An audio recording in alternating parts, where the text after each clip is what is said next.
नमस्कार, आदाब, सत श्री अकाल, जय भीम, जोहार। मेरा नाम है नवीन कुमार।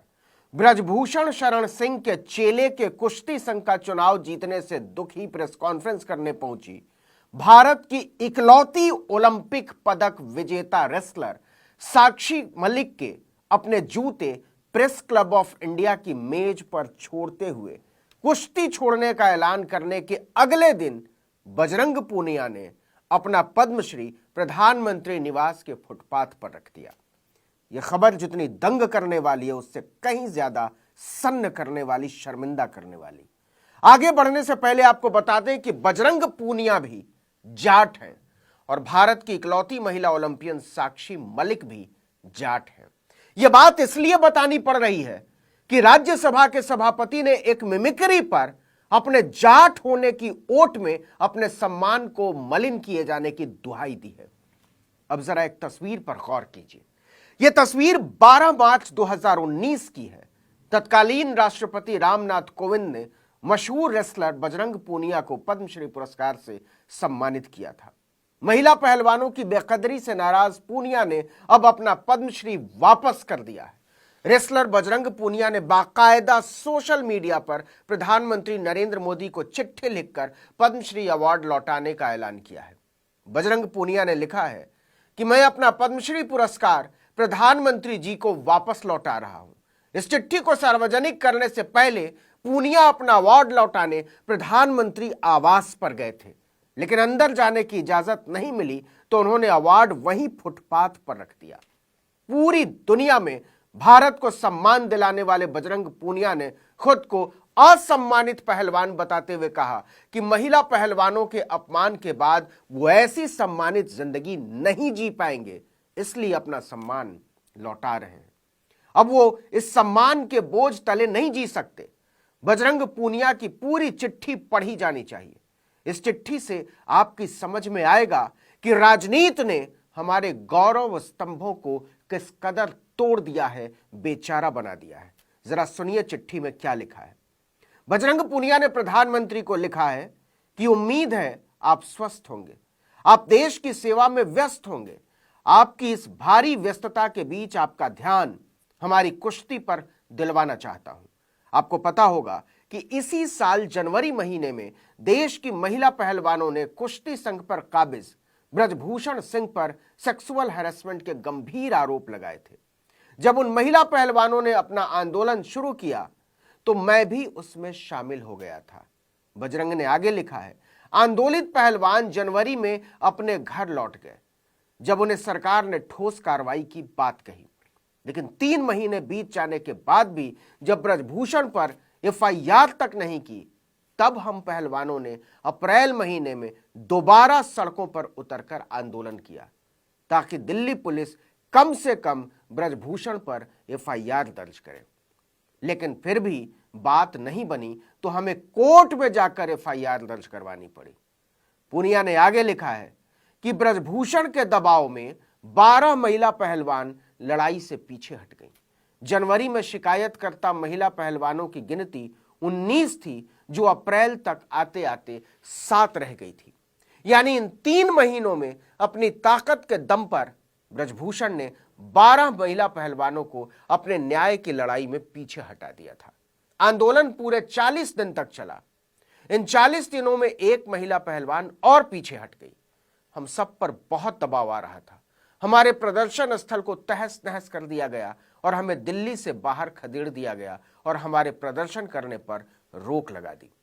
जब ऐसा हुआ तो हमें कुछ समझ नहीं आया कि हम क्या करें, इसलिए हमने अपने मेडल गंगा में बहाने की सोची। जब हम वहां गए तो हमारे कोच साहिबान और किसानों ने हमें ऐसा नहीं करने दिया।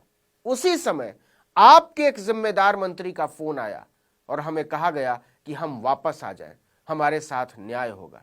इसी बीच हमारे गृह मंत्री जी से भी हमारी मुलाकात हुई, जिसमें उन्होंने हमें आश्वासन दिया कि वह महिला पहलवानों के लिए न्याय में उनका साथ देंगे और कुश्ती फेडरेशन से ब्रजभूषण, उसके परिवार और उसके गुर्गों को बाहर करेंगे। हमने उनकी बात मानकर सड़कों से अपना आंदोलन समाप्त कर दिया, क्योंकि कुश्ती संघ का हल सरकार कर देगी और न्याय की लड़ाई न्यायालय में लड़ी जाएगी। ये 2 बातें हमें तर्कसंगत लगी।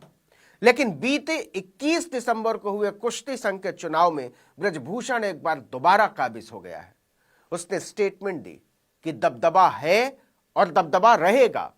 महिला पहलवानों के यौन शोषण का आरोपी सरेआम दोबारा कुश्ती का प्रबंधन करने वाली इकाई पर अपना दबदबा होने का दावा कर रहा था। इसी मानसिक दबाव में आकर ओलंपिक पदक विजेता एकमात्र महिला पहलवान साक्षी मलिक ने कुश्ती से संन्यास ले लिया।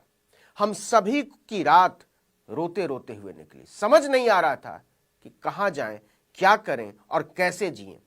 इतना मान सम्मान दिया सरकार ने, लोगों ने, क्या इसी सम्मान के बोझ तले दबकर घुटता रहूं? साल 2019 में मुझे पद्मश्री से नवाजा गया, खेल रत्न और अर्जुन अवार्ड से भी सम्मानित किया गया। जब ये सम्मान मिले तो मैं बहुत खुश हुआ। लगा था कि जीवन सफल हो गया, लेकिन आज उससे कहीं ज्यादा दुखी हूं और यह सम्मान मुझे कचोट रहे हैं। कारण सिर्फ एक ही है। जिस कुश्ती के लिए यह सम्मान मिले उसमें हमारी साथी महिला पहलवानों को अपनी सुरक्षा के लिए कुश्ती तक छोड़नी पड़ रही है। पूनिया ने प्रधानमंत्री को लिखा, खेल हमारी महिला पहलवानों के जीवन में जबरदस्त बदलाव लेकर आए थे। पहले देहात में यह कल्पना नहीं कर सकता था कि देहाती मैदानों में लड़के लड़कियां एक साथ खेलते दिखेंगे, लेकिन पहली पीढ़ी की महिला पहलवानों की हिम्मत के कारण ऐसा हो सका। हर गांव में आपको लड़कियां खेलती दिख जाएंगी और वो खेलने के लिए देश विदेश तक जा रही हैं। मगर जिनका दबदबा कायम हुआ है या रहेगा, उनकी परछाई तक महिला खिलाड़ियों को डराती है और अब तो वो पूरी तरह दोबारा काबिज हो गए हैं। उनके गले में फूल मालाओं वाली फोटो आप तक पहुंची होगी। जिन बेटियों को बेटी बचाओ बेटी पढ़ाओ की ब्रांड एम्बेसडर बनना था, उनको इस हाल में पहुंचा दिया गया कि उनको अपने खेल से ही पीछे हटना पड़ा है। बजरंग पूनिया ने निराश होते हुए लिखा है कि हम सम्मानित पहलवान कुछ नहीं कर सके। महिला पहलवानों को अपमानित किए जाने के बाद मैं सम्मानित बनकर अपनी जिंदगी नहीं जी पाऊंगा। ऐसी जिंदगी कचोटेगी ताउम्र मुझे। इसलिए यह सम्मान मैं आपको लौटा रहा हूं। जब किसी कार्यक्रम में जाते थे तो मंच संचालक हमें पद्मश्री, खेल रत्न और अर्जुन अवार्डी पहलवान बताकर हमारा परिचय कराते थे तो लोग बड़े चाव से तालियां पीटते थे। अब कोई ऐसे बुलाएगा तो मुझे घिन आएगी, क्योंकि इतना सम्मान होने के बावजूद एक सम्मानित जीवन जो हर महिला पहलवान जीना चाहती है, उससे उन्हें वंचित कर दिया गया। मुझे ईश्वर में पूरा विश्वास है। उनके घर देर है, अंधेर नहीं। अन्याय पर एक दिन न्याय की जीत जरूर होगी। आपका बजरंग पूनिया, असम्मानित पहलवान। अब जरा देश की इकलौती ओलंपिक मेडल विजेता रेसलर साक्षी मलिक को भी सुन लीजिए। कुश्ती संघ चुनाव का रिजल्ट आने के बाद साक्षी ने प्रेस कॉन्फ्रेंस के दौरान बिलख बिलख कर रोते हुए अपने जूते निकालकर वहीं टेबल पर रख दिए थे प्रेस क्लब ऑफ इंडिया में। साक्षी, दूर दूर से आए, बूढ़ी महिलाएं आई, बहुत सारे लोग ऐसे आए जिनके पास खाने कमाने के लिए नहीं है, फिर भी हमें सपोर्ट करने आए। हम नहीं जीत पाए, पर आप लोगों का बहुत बहुत धन्यवाद। और एक बात और कहना चाहूँगी कि लड़ाई लड़ी, पूरे दिल से लड़ी, लेकिन अगर प्रेसिडेंट ब्रिजभूषण जैसे आदमी जैसा ही रहता है, उसका बिल्कुल सहयोगी है, उसका बिजनेस पार्टनर है, वो अगर इस फेडरेशन में रहेगा तो मैं अपनी कुश्ती को त्यागती हूं और मैं आज के बाद कभी भी आपको वहां नहीं दिखूंगा। इसके बाद हम इतना ही कह सकते हैं कि बधाई हो जगदीप धनखड़ जी, बधाई हो प्रधानमंत्री जी, बधाई हो राष्ट्रपति जी, बधाई हो लोकसभा के अध्यक्ष जी। आप अमीर लोग हैं, सत्ता को अपनी उंगलियों के इशारे पर नचाने वाले लोग हैं। आप सबका सम्मान जीत गया और देश का सम्मान हार गया। यह देश शर्मिंदा है साक्षी मलिक कि 140 करोड़ लोगों के देश के सामूहिक सम्मान को बेटियों की छाती पर हाथ मारने का आरोपी भाजपा का सांसद अपने जूते की नोक पर रखता है और तुम्हें अपने जूते टेबल पर रखने पड़ते हैं। हम माफी मांगते हैं बजरंग पूनिया कि बजरंग बली को वोट के बाजार में बेचने वालों ने देश की सामूहिक प्रतिष्ठा को ही नीलाम कर दिया। इस वीडियो में इतना ही। नमस्कार।